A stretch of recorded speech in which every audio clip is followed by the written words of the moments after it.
Welcome to AI News in 10, your top AI and tech news podcast in about 10 minutes. AI tech is amazing and is changing the world fast. For example, this entire podcast is curated and generated by AI using my and my kids' cloned voices. Here's what's new in AI and tech for Friday, December 26, 2025. Nvidia makes a bold play to bring in Groq's inference tech and key leaders. Waymo taps the brakes in San Francisco as storms drench the Bay Area, and it's shipping an outage-aware software update. Microsoft quietly files plans for another big data center just outside San Antonio. Boston Dynamics is set to bring a new Atlas humanoid to CES, and Coupang gets hit with a United States securities class action after disclosing a breach affecting 33 million customers. Let's get into it, but first let's hear a word from our sponsors.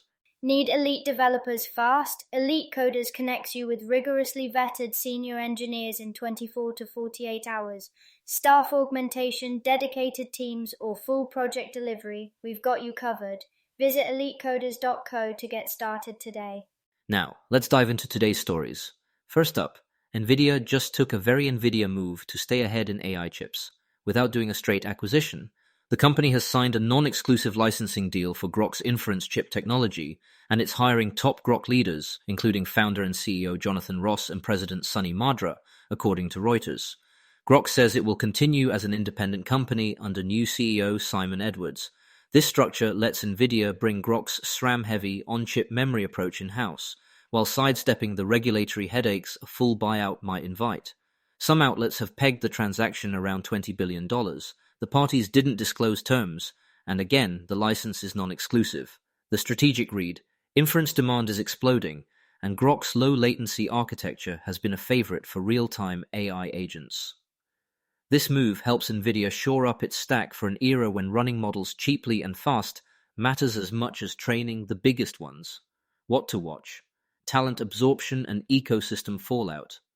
If Nvidia lands Ross and core Groq engineers, expect quick cross-pollination with Blackwell-era inference parts, and tighter software integrations for developers chasing ultra-low latency. Also, keep an eye on regulators. Even a license, plus key person hires, can draw scrutiny if it looks like consolidation in disguise. Next, Waymo temporarily paused robotaxi service around San Francisco on Thursday because of a National Weather Service flash flood warning. Users saw a banner in the app saying exactly that. Local reports confirmed the pause, and service restarted as conditions allowed. It's a timely stress test. Just days ago, a massive citywide blackout snarled traffic and left some Waymo vehicles stalled at dark intersections.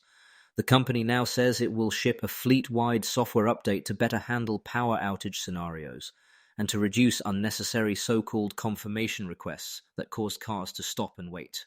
Taken together, this is what maturing autonomy looks like: tightening emergency protocols while proving you'll slow down or stop when conditions turn dangerous. The broader context: California's storms this week have been serious, with widespread flooding risks, high surf, and power outages. For autonomous vehicles, that means new data for edge cases in heavy rain, debris, and sensor noise. If Waymo's update performs under real-world stress, it could help rebuild confidence after the blackout hiccups. On to Microsoft. The company keeps adding concrete to the great AI build-out, this time in Medina County, just outside Castroville, west of San Antonio.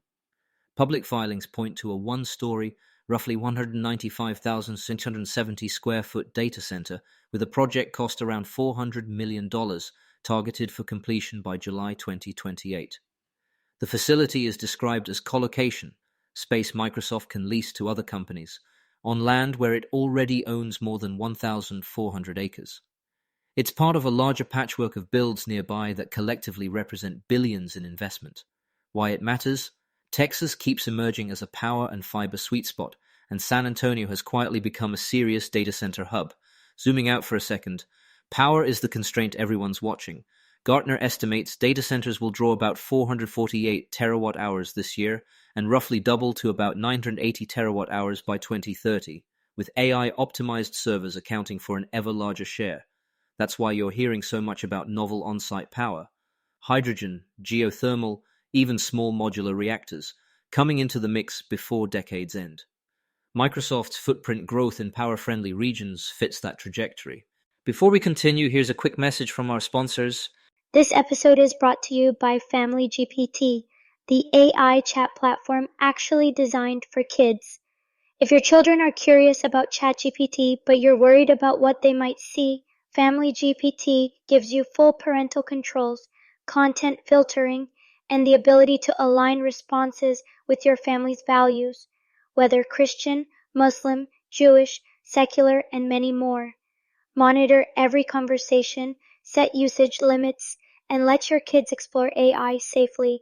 No ads, no data selling, complete privacy. Sign up free at familygpt.chat. That's familygpt.chat. All right, let's get back to it. Now to robotics. Boston Dynamics is bringing next-generation Atlas humanoids to CES, parent company Hyundai says, as part of a push to accelerate commercialization of AI-driven robotics. Details are under wraps until the Las Vegas reveal, but the message is clear. Humanoids are moving from flashy YouTube stunts to industrial pilots. Think logistics, inspection, and last 50 feet tasks where dexterity matters. If Boston Dynamics shows real improvements in manipulation, battery life, or cost curves, it could mark a shift from lab demos to purchase orders. Keep an eye on how Hyundai frames the use cases, and any announcements about developer tooling, safety envelopes, and service models. Humanoids aren't alone. Automation is surging across form factors. But Atlas remains the highest profile platform. Putting it on the CES stage places robotics front and center in a year when factories are under pressure to do more with constrained labor, and when AI agents are getting better at planning and control. Finally, Coupang, South Korea's e-commerce giant, is facing a United States securities class action over a major data breach that exposed data on more than 33 million customers. Plaintiffs allege the company and its executives misled investors about cybersecurity practices and failed to disclose the incident promptly. Coupang has said payment data and login credentials weren't affected. Investigators in Korea are still digging into the breach, which the company says stemmed from a former employee accessing internal systems. Why this matters for U.S. investors. Disclosures around security posture and incident timelines are increasingly material. If the court finds omissions or misstatements, the case could raise the bar for how cross-listed tech firms report cyber risk. One more thought on security. The wave of high-profile ransomware and supply chain incidents this year has kept regulators and boards on alert. As AI proliferates, so do attack surfaces, identity, cloud configurations, model endpoints. Expect more suits testing where the line sits between best effort security and the obligation under securities law to disclose evolving risk. Quick recap. Nvidia's Groq move doubles down on ultra-low latency inference without a messy takeover. Waymo paused Bay Area rides for flash flood safety and is shipping an outage-aware update after last weekend's blackout. Microsoft's latest $400 million Texas project shows the AI build-out rolling on, even as the industry stares down a power crunch. Boston Dynamics is set to put a new Atlas on the CES stage, and Coupang's breach fallout lands in U.S. court, underscoring how cyber risk has become investor risk. We'll keep tracking what moves from headline to bottom line as we close out 2025. Thanks for listening, and a quick disclaimer, this podcast was generated and curated by AI using my and my kids' cloned voices. If you want to know how I do it or want to do something similar, reach out to me at emad@ainewsin10.com, that's AInewsin10.com. See you all tomorrow.